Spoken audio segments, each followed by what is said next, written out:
Alors voici ouvert dans Sublime Text le fichier États-Unis.txt. Ce fichier contient les réponses à la question pays attendu lorsque vous avez répondu États-Unis. Il y a donc 86 réponses qui concernent les États-Unis, mais comme je vous l'ai expliqué, il y a à peu près une vingtaine de présentations différentes du terme États-Unis dans ce que vous avez saisi.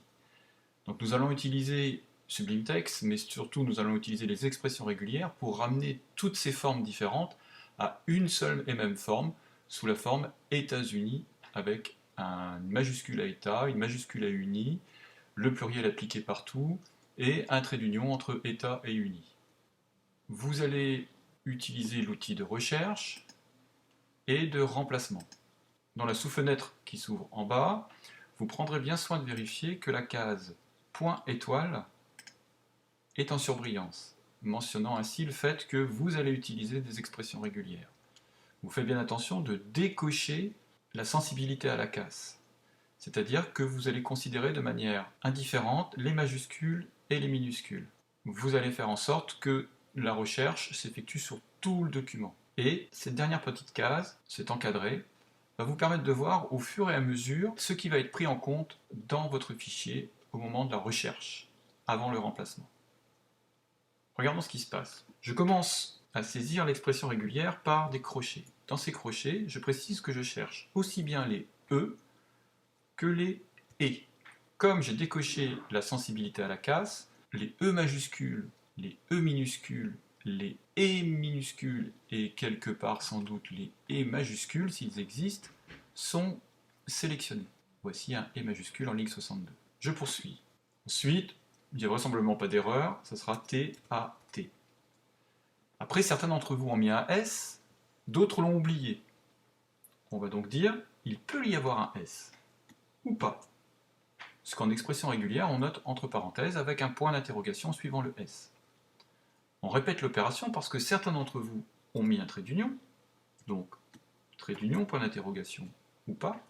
Certains d'entre vous ont mis un espace, ou pas. Pour le U, eh bien certains d'entre vous ont mis un U minuscule ou un U majuscule, mais ça, on n'a pas besoin de le traiter, puisqu'on a dit qu'on ne prêtait pas attention à la casse. Mais là, ça se complique. Certains ont voulu que les états soient féminins, donc peut-être un E, et peut-être un S, pour savoir si vous avez pensé à accorder ou pas. Je vois que sont encadrées la plupart des entrées, donc ce qui veut dire que j'ai établi mon expression régulière qui est en train de recouvrir quasiment tous les cas. Vérifions. Aïe! Certains parmi vous ont cru bon de préciser après États-Unis l'État ou la ville. Ce n'est pas ce qui a été demandé. Il faut donc se débarrasser de ces Wisconsin et autres extensions du nom. Ce qui veut dire que certains parmi vous ont tapé un caractère et d'autres pas. Mais vous ne savez pas quel caractère. Quand on ne sait pas quel caractère, dans les expressions régulières, on marque un point. Mais ce point, du moins ce caractère, on ne sait pas si réellement il a été ajouté ou pas. Vérifions. Ça fonctionne. Ça fonctionne, mais imparfaitement, puisqu'en fait, vous avez tapé plus ou moins de ces caractères en supplément. Et donc, vous allez lui demander de vérifier s'il n'y aurait pas plusieurs caractères en ajoutant un signe plus.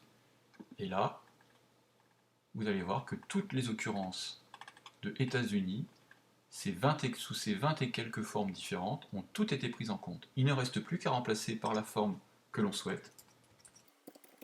États-Unis comme ceci. Je remplace tout. Bingo! Avouez que ça aurait été bien pratique d'avoir quelque chose comme ça sous Excel. Sachez quand même que d'autres tableurs, je pense au tableur calque de LibreOffice, présentent, lui, une gestion parfaite des expressions régulières.